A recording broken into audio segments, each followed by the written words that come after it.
And welcome to this episode of Steve's Horse Show. I am your host, Steve Cook, and today we're going to talk a little bit about the halter industry.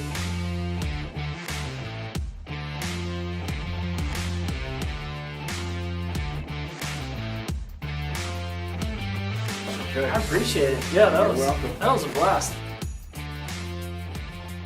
The halter industry is something that I think can apply to all industries, given muscle, conformation, and things like that. So I hope that today's episode can be a little bit of a broad range of application for all breeds and all industries as we talk about that today.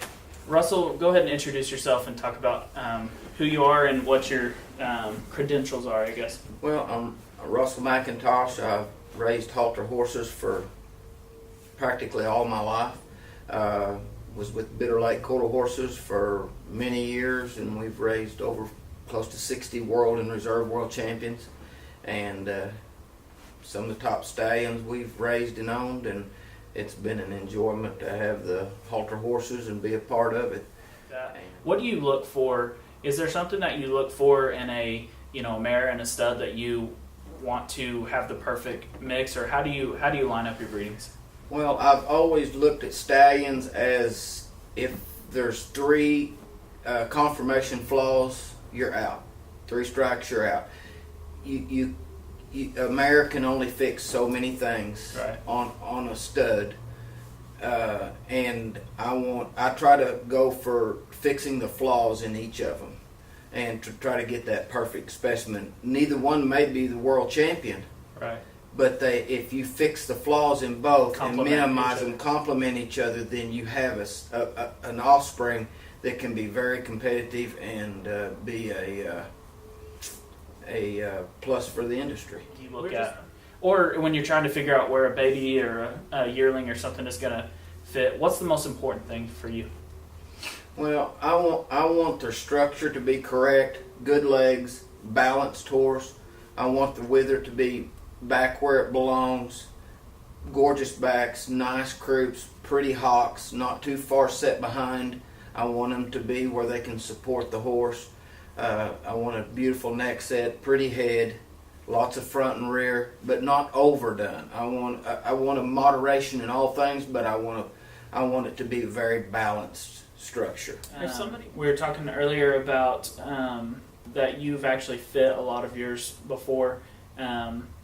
What is a fitting routine that you would go through, and how young do you start doing some of that?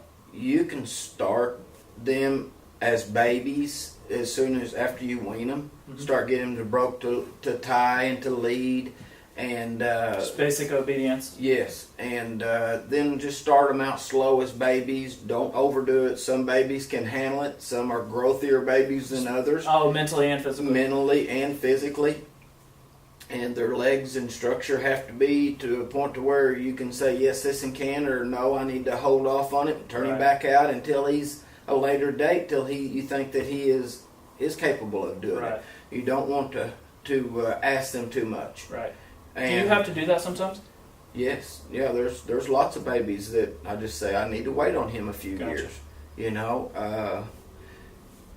The really great horse that we raised, My Intentions, we didn't show him until his 3-year-old year, and I really wish that we'd have waited even another year because he just kept getting better. Yeah. And it's just some of them are slower maturing than others.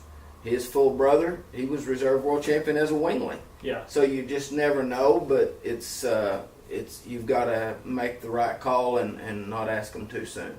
If you think about somebody that wants to get into the halter industry and you had to put an emphasis on something, so be it genetics, nutrition, fitting them, something like that, what do you think is the most important part of raising good halter horses?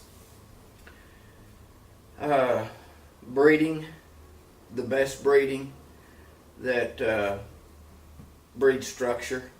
Gotcha. And a lot of things you can overcome. Yes. Afterwards. Yeah, but a good mind, and